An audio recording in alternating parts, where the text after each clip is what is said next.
Biyernes, ika-26 ng Abril, 2024, Costa Rica. Ang lugar ng tunel ng Siri sa kahabaan ng Route 32. Ang paghahanap ay isinasagawa sa malupit na kondisyon ng panahon. Ang isang malakas na buhos ng ulan ay nakakaguho sa mga dalisdis na halos wala na. Ang mga rescue team, tagapagpatupad ng batas, at mga voluntaryo ay nagsusumikap sa lupain na kilala sa hindi mapagpatawad na heograpiya nito. Makapal na gubat na nagbibigay daan sa matarik na drop-off, inilunsad ang mga drone upang suriin ang mga lugar na mahirap maabot mula sa itaas, habang ang mga A-Sham unit ay nagsusuklay sa lupa.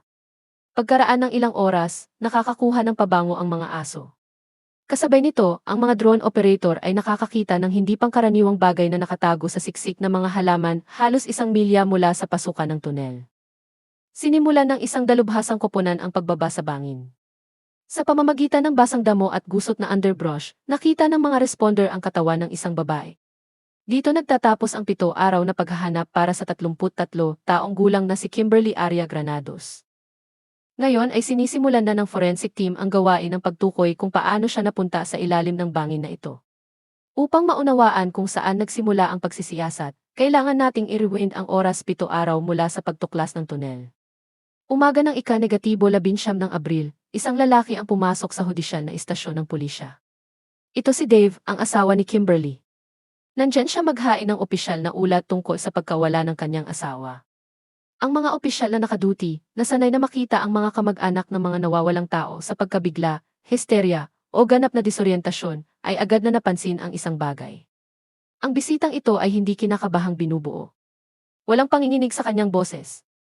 Walang galit na paggalaw, walang pagsusumamo para sa tulong. Nagsasalita si Dave sa isang nasusukat na paraan, malinaw na nabuo ang kanyang mga pangungusap, halos para bang nandyan siya para maghain ng claim sa insurance, hindi magulat na nawawala ang kanyang asawa. Sa opisina ng Tiktik, ang inilatag ng asawa ang kanyang bersyon ng mga kaganapan. Ayon sa kanya, hindi umuwi si Kimberly noong nakaraang gabi pagkatapos ng kanyang shift. Sinabi ni Dave na hinintay niya siya buong gabi, tinawagan siya, ngunit hindi sinasagot ang kanyang telepono. Binibigyang diin niya ang kanyang tungkulin bilang isang mapagmalasakit na magulang, na ngayon ay naiwang mag-isa kasama ang 3 anak at pinilit na humawak ng logistik habang ang kanyang asawa ay nawawala sa isang lugar. Binabalangkas niya ang kanyang mga salita, hindi bilang isang biktima ng pangyayari, ngunit bilang isang kasosyo sa pagsisiyasat, handang mag-alok ng tinatawag niyang kapaki-pakinabang na mga lead. Sa opisinang ito sinimula ni Dave ang kanyang paglalaro na nagbigay sa mga tiktik ng 2 handa na teorya na nagpapaalis ng hinala mula sa bahay. Una, itinuro niya ang isang serbisyo sa pagbabahagi ng biyahe. Sinabi ng asawang si Kimberly ay madalas gumamit ng app tulad ng Uber at mariing iminumungkahi na suriin nila ang driver na nagbigay sa kanya ng huling sakay. Binibigyang diin niya ang kahinaan ng pasahero at ang potensyal para sa isang nakakaligalig na nakaraan sa mga driver ng rideshare. Ang teoryang ito ay tila makatotohanan at masusubok. Kaya priority ng mga investigator. Nang hindi nawawala, nagdagdag si Dave ng pangalawang variable sa mix, isang partikular na katrabaho ni Kimberly. Sa kanyang mga pahayag, binanggit niya ang isang lalaki mula sa kanyang pinagtatrabahuan na maaaring nagkaroon siya ng alitan o sa kabilang banda ay masyadong malapit sa isang samahan. Hindi kailanman direktang inaakusahan ni Dave na nagbabahagi lamang siya ng mga obserbasyon na banayad na inilipat ang pagtuon sa propesyonal na bilog ng kanyang asawa. Nagpinta siya ng isang komplikadong larawan kung saan maaaring nabiktima si Kimberly ng isang insidente sa trapiko o problema na nagmumula sa mga tensyon sa lugar ng trabaho. Itinatala ng mga tiktik ang bawat salita. Ang pahayag ay nilagdaan. Umalis si Dave sa istasyon na nagbigay sa pulis ng maingat na ginawang hanay ng mga maling lead. Noong panahong iyon, walang dahilan ang mga opisyal para pagdudahan ang kanyang kwento. Nakita nila ang isang kalmadong lalaki na tila nakikipagtulungan. Wala pang nakakaalam sa istasyon na ang paghahanap kay Kimberly na pinasimulan ng kanyang asawa ay talagang isang kalkuladong hakbang upang bumili ng oras at makaiwas sa mga mapagkukunan patungo sa mga driver at katrabaho, habang ang tunay na ebidensya ay nasa ibang lugar. Para paghiwalayin ang katotohanan sa fiction, kailangan nating buuin ng detalyado ang timeline ng huling buong araw ni Kimberly. Huwebes, ika-18 ng Abril, ang huling araw nakitang buhay si Kimberly Aria Granados sa labas ng kanyang tahanan. Gumugugol siya ng umaga at hapon sa kanyang trabaho sa El Coyle Free Trade Zone. Lokasyon ng phone niya kinumpirma ng data at mga pahayag ng katrabaho na nanatili siya sa opisina hanggang sa matapos ang kanyang shift. Pagkatapos ng trabaho, ayon sa kanyang schedule, tumungo si Kimberly sa isang nakaplanong one-on-one na pagpupulong kasama ang kanyang direktang supervisor. Ang pag-uusap na iyon ay tumatagal ng ilang sandali, pagkatapos nito ay sandali siyang nakikipag-usap sa isa pang katrabaho. Sinasabi ng mga saksi na siya ay ganap na normal. Walang mga palatandaan ng pagkabalisa. Walang nakikitang tensyon o salungatan sa kanyang pag-ugali. Nang gabing iyon, sinimula ni Kimberly ang kanyang paglalakbay pauwi. Sa eksaktong 900, nag-book siya ng biyahe sa pamamagitan ng Uber app. Ang digital trail ay pinapanatili sa mga server ng kumpanya. Ipinapakita ng data ng biyahe na hindi direkta ang ruta niya. Kailangan niyang gumamit ng dalawang magkahiwalay na driver. Ibinaba siya ng unang driver sa isang intermediate stop kung saan lumipat siya sa pangalawang sasakyan. Ang parehong mga driver ay kinapanayam ng mga investigador at nakumpirma na siya ay naglakbay ng mag-isa at lumabas sa hiniling na address. Ang pivotal moment, ang bumabasag sa orihinal na bersyon ng asawa, ay darating sa 10 oras 17 minuto, nakuhanan ng isang surveillance camera na nakamount sa bahay ng kapitbahay, sa kabilang kalsada ang isang sasakyang humihinto. Sa headlights, maliwanag. Huminto ang sasakyan sa gate ng bahay na pinagsasaluhan ni na Kimberly at Dave. Bumukas ang pinto ng pasahero. Lumabas si Kimberly. Ang footage ay nasa mataas na resolution, sapat na malinaw upang kumpirmahin ang kanyang pagkakakilanlan ng walang anumang pagdududa. Suot niya ang parehong damit na suot niya noong umalis siya para sa trabaho noong umagang iyon. She looks composed, bit-bit ang bag niya sa kamay. Naglakad si Kimberly sa harap ng pinto, inilabas ang kanyang mga susi, at siya mismo ang nagbukas nito. Walang bumabati sa kanya, ngunit wala ring pumipilit sa kanya sa loob. Sa 10 oras 18 minuto, ang pinto ay isinara sa likod niya. Umalis ang Uber. Yun timestamp, 10 oras 17 minuto, ang magiging turning point ng buong investigasyon. Direkta itong sumalungat sa pahayag na ibinigay ni Dave sa pulisya kinaumagahan. Ang kanyang pag-aangkin na si Kimberly ay hindi umuwi mula sa trabaho at na siya ay naghintay para sa kanya sa buong gabi ay bumagsak sa harap ng matibay na ebidensya.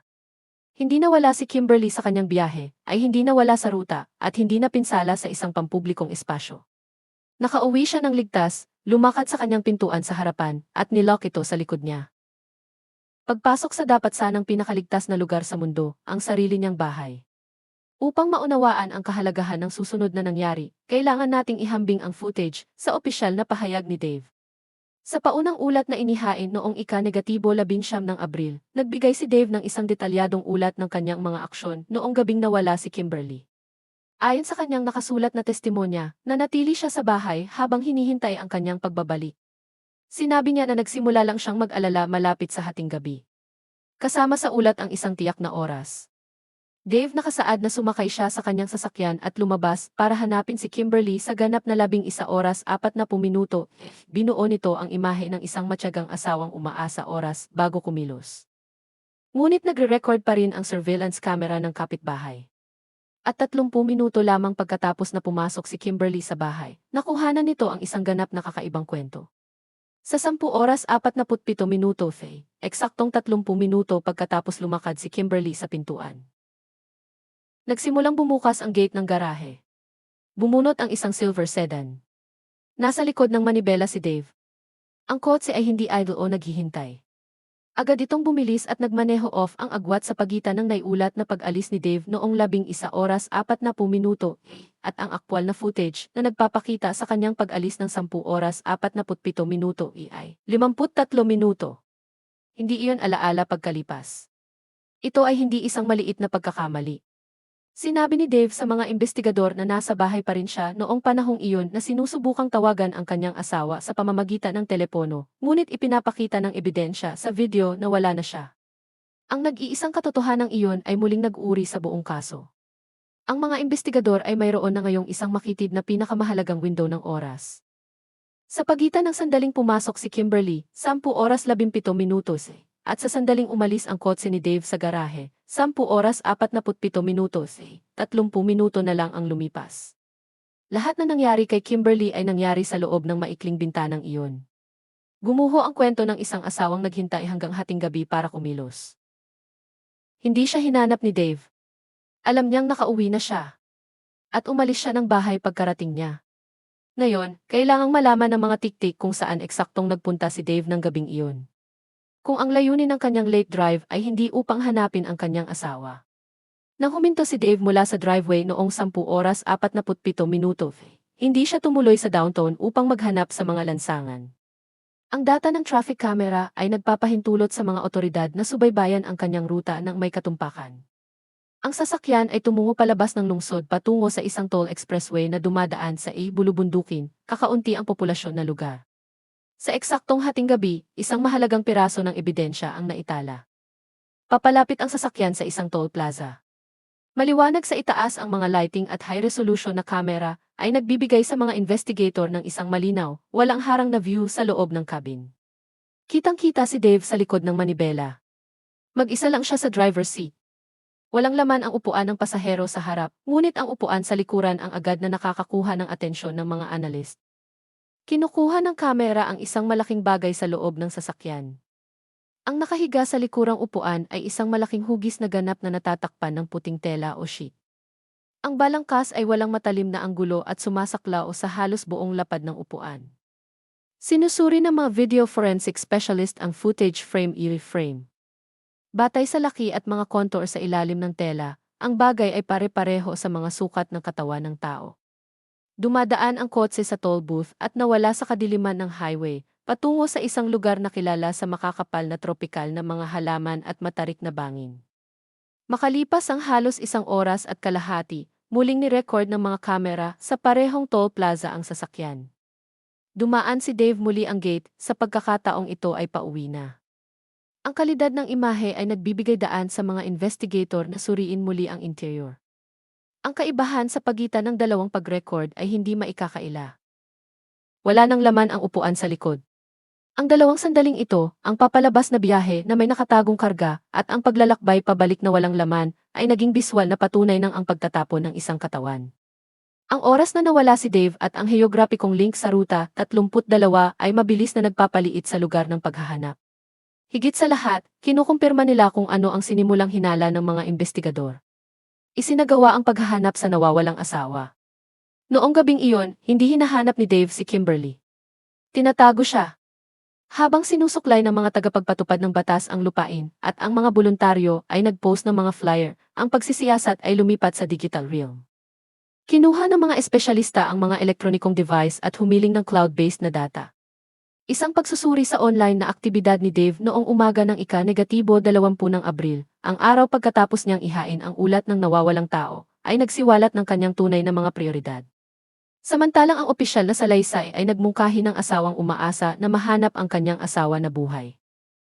Ang kanyang kasaysayan ng browser ay nagsabi ng ibang kwento.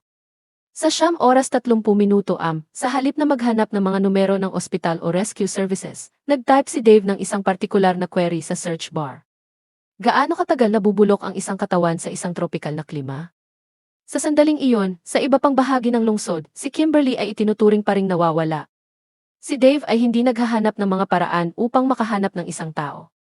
Siya ay nagsasaliksi kung paano nawawala ang mga biological na bakas. Ang nag-iisang aksyon na iyon ang naglipat sa kanya mula sa tungkulin ng isang nag-aalalang asawa patungo sa tungkulin ng isang suspect, pagtatangkang pagtakpan ang isang krimen. Upang maunawaan ang pinagmulan ng malamig na detachment na ito, ibinalik ng mga detektib ang mga talaan ng telepono mula noong gabi ng krimen. Isang maikling mensahe ang agad na lumabas. Ayon sa talaan ng telepono, alas negatibo 10 oras 42 minuto ng gabi, isang text message ang ipinadala mula sa telepono ni Kimberly kay Dave. Nakasulat ito, "Huwag i-lock ang pinto." Ito ang mismong mensahe na ipinakita ni Dave sa pulisya noong unang bahagi ng panahon bilang patunay na ang kanyang asawa ay tumatakbo ng huli at hiniling sa kanya na iwan ang pinto na naka-unlock. Ngunit mayroon na ang mga investigador ng footage mula sa security camera ng kapitbahay. Malinaw na ipinakita sa video na iyon ang pagpasok ni Kimberly sa bahay noong 10 oras 17 minuto sa oras na ipinadala ang mensaheng iyon, nasa loob na siya ng bahay sa loob ng 25 minuto. Ang isang taong nakatayo sa sarili niyang sala o kwarto ay hindi lohikal na magte-text ng kahilingan na iwanang bukas ang isang pinto na napuntahan na niya. Itinugma ng mga eksperto ang mga timeline. Ang 1,042 text ay hindi ipinadala ni Kimberly. It was typed and sent to Dave himself using her phone tapos hindi na siya threat. Ito ay isang kalkuladong hakbang upang lumikha ng tinawag ng mga investigador na isang digital na multo. Isang piraso ng ginawang ebidensya na nagmumungkahi na si Kimberly ay wala pa rin sa labas at nabubuhay pagkaraan ng halos isang oras.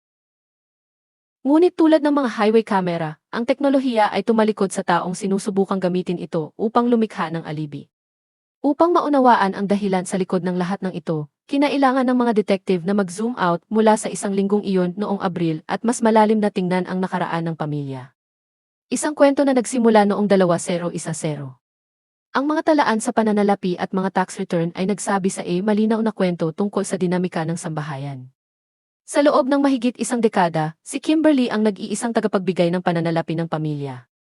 Binayaran niya ang mortgage, utility bill, groceries, at sinagot ang lahat ng gastos na naugnay sa pagpapalaki ng kanilang mga anak na lalaki at babae. Nagtrabaho siya ng mga overtime shift sa free trade zone, pinananatiling matatag ang sambahayan. Samantala, walang opisyal na trabaho si Dave. Ayon sa mga dokumento, wala siyang iniambag sa kita ng pamilya na kinilala bilang isang stay-at-home partner. Ngunit patotoo mula kay Kimberly ang mga kamag-anak ay nagpinta ng ibang larawan kung sino ang may hawak ng kapangyarihan.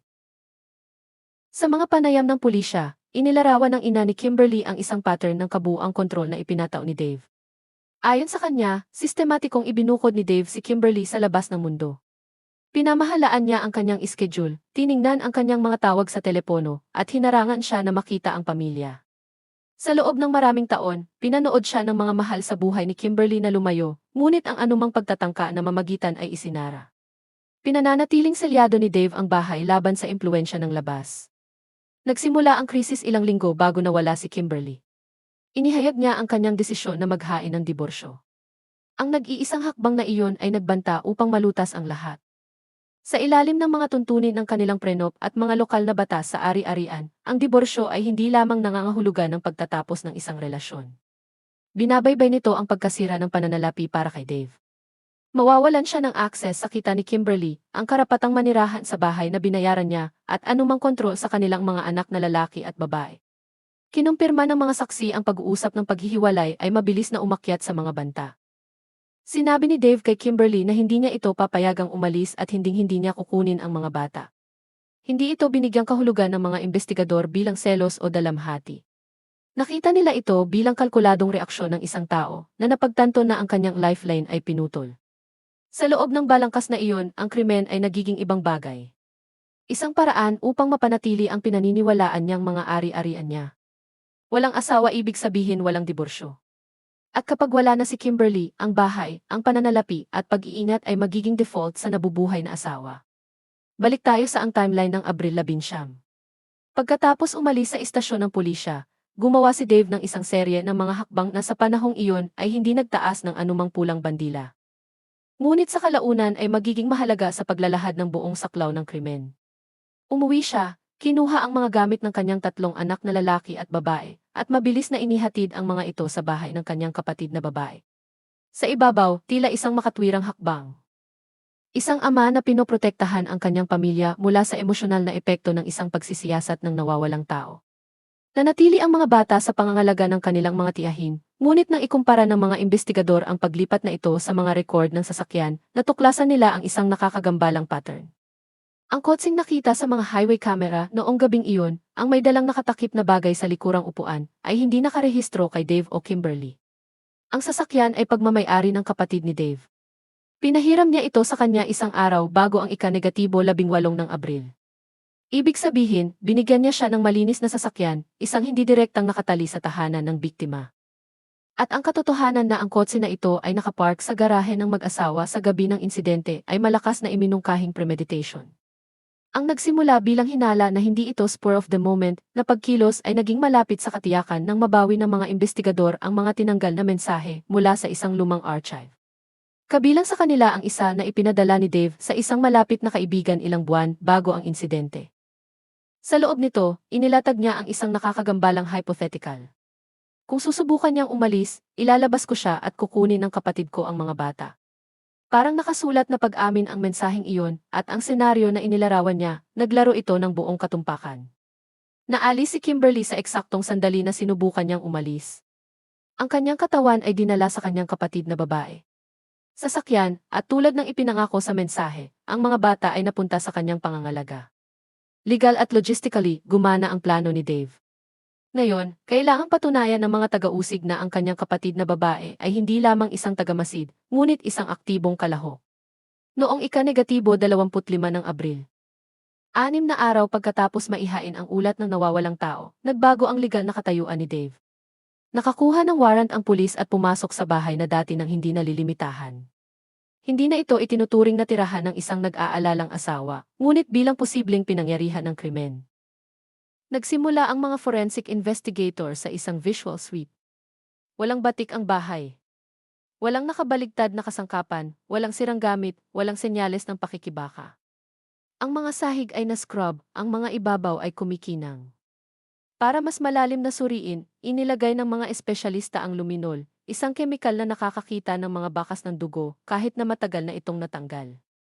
Pinatay nila ang mga ilaw at gumagalaw ng may pamamaraan sa sala, sa kwarto, sa pasilyo, walang asul na glow, walang indikasyon ng dugo kahit saan. Ngunit para sa mga investigador, ito ang sterility ay sarili nitong uri ng ebidensya. Ang kabuang kakulangan ng biolohikal na material na ibinukod ay mga sanhi na kinasasangkutan ng matatalim o ballistic na armas. Nag-iwan iyon ng isang nangungunang teorya, mechanical na asphyxiation. Ang krimen ay malamang na ginawa ng tahimik ng walang panlabas na mga palatandaan ng pagsalakay, malamang sa pamamagitan ng pagkakasakal. Iyon ay magpapaliwanag sa kawalan ng dugo at kung bakit walang sinuman sa kapitbahayan ang nag-ulat na nakarinig ng mga hiyawan. Habang nagtatrabaho ang isang team sa loob, itinuon ng mga forensic tech ang kanilang atensyon sa kotse ng kapatid na babae na nakaparada sa garahe. Ang kanilang target, ang onboard na computer at navigation module ng sasakyan. Hindi tulad ng isang pinaghihinalaan, ang mga sistemang iyon ay hindi maaaring takutin o turuan sa pagsisinungaling. Ang data ng GPS tracker ay kinuha at na-map out laban sa lupain. Ang digital trip log mula sa gabi ng Abril 19 ay hindi lang nagpakita ng ruta sa kahabaan ng Highway 32. Nagtala ito ng eksaktong hanay ng mga coordinate kung saan huminto ang sasakyan. Huminto ang kotse sa humigit kumulang 9 milya sa labas ng lungsod malapit sa gilid ng Brolio Correo National Park. Inihayag ni logs na nanatili sa balikat ang sasakyan sa loob ng eksaktong 4 na minuto. Hindi sapat na oras para sa pahinga o problema sa kotse, ngunit sapat lang oras na upang alisin ang isang bagay mula sa upuan sa likod at itulak ito pababa sa isang matarik na dalistis. Ang mga coordinate mula sa stop na iyon ay agad na ipinadala sa mga search team. Mayroon na silang higit pa sa isang pangkalahatang lokasyon. Mayroon silang partikular na grid upang maghanap. Bumalik tayo ngayon sa lugar kung saan nagsimula ang kwentong ito, ang Cirque Tunnel noong ika-26 ng Abril. Ngunit sa pagkakataong ito, nakikita natin ang eksena hindi bilang mga tagamasid sa labas, ngunit sa pamamagitan ng lente ng natuklasan ng investigasyon. Ang mga coordinate ng gisig ay humantong sa mga rescue crew sa isang partikular na drop-off point. Kinumpirma ng mga visual scan mula sa mga drone ang pagkakaroon ng isang dayuhang bagay na nakatago sa siksik na gubat sa ibaba, ngunit imposibleng maabot ito sa paglalakad. Ang operasyon ay lumipat sa kategorya ng high-risk vertical rescue. Ang mga responder at bombero ng Red Cross ay naglagay ng mga sistema ng lubid at harness sa gilid ng Highway 32. Upang ligtas na makababa sa bangin, kinailangan nilang itaboy ang bangin. Inabot ng oras. Ang dalisdis ay gawa sa makinis na luad, gusot na mga ugat ng puno, at maluwag na bato. Sa ibaba, nahuli sa base ng isang puno ay isang bundle. Ito ang parehong bagay na nakuhanan sa pagmamanman sa likurang upuan ng kotse ng kapatid ni Dave. Ang katawan ay ibinalot sa isang bedsheet at mahigpit na itinali na tumulong sa pagpapanatili ng biological na ebidensya sa kabila ng tropikal na kondisyon at malakas na pag-ulan. Nagtagal ang paghatak nito pabalik. Sa sandaling mailagay ang stretcher sa aspalto, nagsagawa ng paunang pagsusulit ang mga forensic tech. Ang kalagayan ng mga labi ay nakahanay sa timeline ng pagkawala, 8 araw sa mahalumigmig na kondisyon ng kagubatan.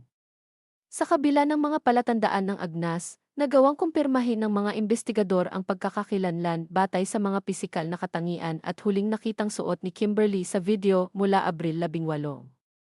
Sa mismong sandali ay kinarga ang katawan ni Kimberly, van ng coroner sa buong bayan. Ang huling yugto ng operasyon ng pulisya ay isinasagawa na. Napirmahan na ang warrant of arrest para kay Dave. Hindi na hinintay ng mga otoridad ang buong resulta ng autopsy. Ang napakalaki na ng ebidensya. Maling testimonya, surveillance footage, ang data ng gihit, at ngayon ang nakuhang katawan. Si Dave ay nasa bahay ng kanyang kapatid na babae kung saan siya naroon kinuha ang mga bata. Ang pag-aresto ay walang nangyari. Hindi siya lumaban o nagtangkang tumakas. Inilagay siya ng mga opisyal sa posas at inihatid siya palabas ng bahay. Sa sandaling iyon, opisyal na natapos ang kaso ng nawawalang tao at nagsimula ang isang buong pagsisiyasat ng kriminal. Ngayon na ang pagpapatupad ng batas ay may bawat piraso ng palaisipan. Mula sa footage ng pagsubaybay sa mga natuklasan sa autopsy, maaari nilang buuin muli ang mga kaganapan noong ika-18 ng Abril nang may katumpakan sa dokumentaryo. 10:17 at lumabas si Kimberly sa isang rideshare. Makikita sa security cam ng isang kapitbahay ang pag-unlock niya ng pinto gamit ang sarili niyang mga susi at naglalakad siya papasok. Sinarado ang pinto sa likod niya. Iyon na ang huling sandali na nakontrol ni Kimberly ang sarili niyang kapalaran. Sa loob, naghihintay si Dave. Dahil sa kumpletong kawalan ng pakikibaka o mga palatandaan ng pinsala sa steril na sala, napagpasyahan ng mga investigador na ang pag-atake ay biglaan. Matulin. Malamang na hindi man lang nagkaroon ng pagkakataon si Kimberly na ibaba ang kanyang bag na ganap ang kamatayan sa pagitan ng 10:20 at 10:40 ng gabi. Ang sanhi ay mechanical na asphyxiation. Ang krimen na ito ay ginawa sa ganap na katahimikan nang hindi gumagamit ng anumang sandata na nagpapaliwanag ng kawalan ng dugo kahit na sa ilalim ng luminal testing. Sa 10:42, nagsimula ang susunod na yugto. Malamig at kalkulado. Nasa loob pa rin ng bahay ang katawan ni Kimberly, ngunit kinuha ni Dave ang kanyang telepono. Sa halip na tumawag sa mga serbisyong pang-emergency, nag-type siya ng mensahe. Huwag i-lock ang pinto. Ipinadala niya ito sa sarili niyang numero. Sa nag-iisang pagkilos na ito, lumikha ang salarin ng isang peking digital na tugaygayan, isang sinadya upang gawing parang buhay pa si Kimberly at nasa labas sa isang lugar. Ang susunod na 5 minuto ay ginugol sa pagtatanghal ng eksena. Gumamit si Dave ng bedsheet at mga lubid para balutin ang katawan sa isang compact na hugis, ang parehong nakikita natin sa huli sa highway surveillance footage. Dahil ang garahe ay konektado sa bahay sa pamamagitan ng isang panloob na pinto, hindi na niya kinailangan pang lumabas. Inilipat niya ang labi ng direkta sa kanya nakaparada ang sasakyan ni ate sa loob. Sa 10:47, bumukas ang pinto ng garahe. Ang kulay abong sedan ay humahatak papunta sa kalye. 30 minuto na ang lumipas mula nang makapasok si Kimberly sa pintuan. Sa kalahating oras na iyon, si Dave ay nagwakas ng buhay, nagmemeke ng mensahe, at nagkarga ng katawan.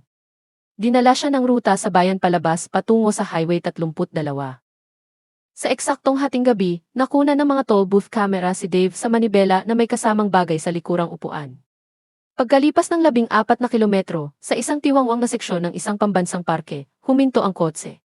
Ang EHS tracker ay nagtatala ng paghinto na tumatagal ng 4 na minuto, sapat na oras upang alisin ang bundle at itulak ito pababa sa isang matarik na dalisdis. Bandang 1:30 bumalik si Dave sa isang bakanting bahay.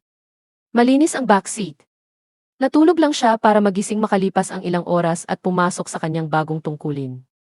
Nakahanda ang nag-aalalang ama na i-report sa pulisya ang nawawalang asawa. Ang autopsy na isinagawa ng medical examiner ay opisyal na nagkumpirma sa teorya ng investigador. Namatay si Kimberly dahil sa mechanical asphyxiation. Walang mga saksak, walang palatandaan ng trauma ng baril. Ang mga natuklasan ng pathologist ay ganap na nakahanay sa pinangyarihan ng krimen. Steril, tahimik at walang panlabas na puwersa. Nahaharap sa isang napakaraming bundok ng ebidensya, mula sa footage ng toll camera hanggang sa data ng gihit at mga log ng mensahe, ang legal team ni Dave ay nagpivot.